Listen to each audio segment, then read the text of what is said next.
Okay, everybody. Today's lesson is going to be about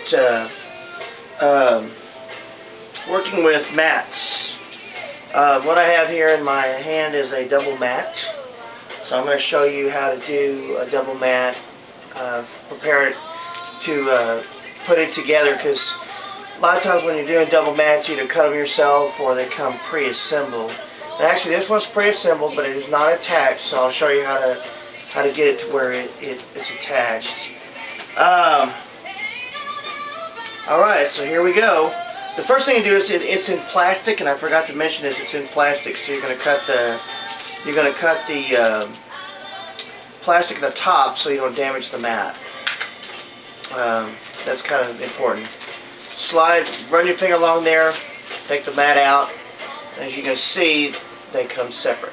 So what you're going to do is you're going to take the bigger part, you're going to lay it on the floor, and what you're going to do is across the four sides you're going to run a piece of double stick tape here, one down here, one there, and one there. Okay? So let me go ahead and do that so you can see how I'm doing. I'm using some regular Scotch double-sided artist tape. You can pick it up at pretty much anywhere. I got mine at Aaron Brothers. It runs about $5. So be resourceful with it because it's expensive. So what I'm going to do here, I'm going to go ahead and take out double stick tape, and I usually just put it right smack down in the middle like that. You can use more as you need to, but I'm getting kind of low, so I'm going to be getting kind of conservative with it. And I'm just putting my double stick. Make sure you don't have stuff all over your tape either, otherwise it won't stick good. So I'm going to just put 4 pieces of double stick tape around the mat. And just like that. There we go. And the last piece. Okay, you're going to take the top piece of your mat, make sure you got on the right side, just like that. I'm going to lay it down, just kind of lay it lightly on top of it so you can move it around. So just do that. You want to make sure that you're even on all sides of your mat, otherwise it's not going to be. And it looks like it's pretty much there. That worked out really well. I just laid it on top, even, it's ready to go. Now, all you got to do is put your photo on the thing, just like we did when I showed you on the last instructional video, but I'll go ahead and show you again.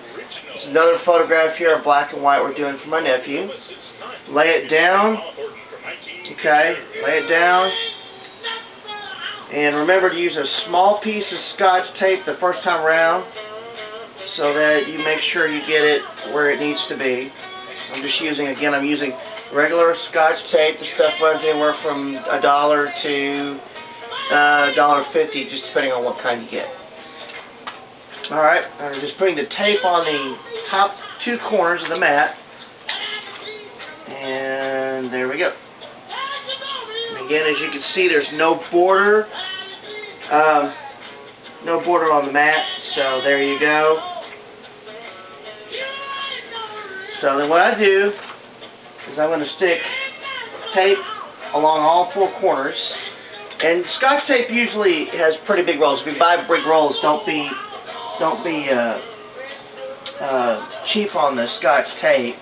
Just use a lot of it so that it'll stick good on the mat. Alright, so here we go. So I'm going to put this down here like this.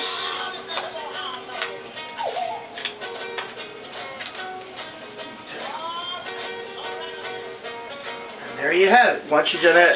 Now again, if you're doing this for a client, there's your finished product.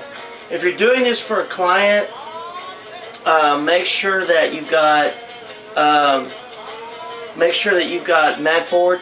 If they're wanting to frame it themselves, sometimes it's really good. But just one really quick thing is that whenever you're doing mats for clients, it's always a good idea to use a white mat or a black mat.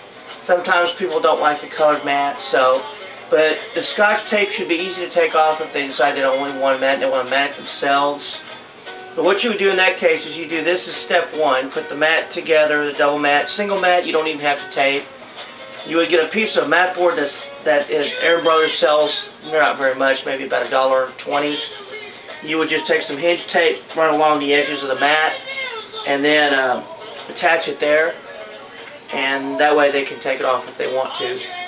And then you would just put it in a, they make these plastic bags, sort of kind of like this, but they're actually specially designed bags. You can even reuse this bag if you wanted to for the finished piece. But they do sell bags that are designed for selling, and you can give it to your client that way. That's pretty much it. All you gotta do now is, if you're framing the print, just go ahead and get your picture frame out and frame your print. That's it.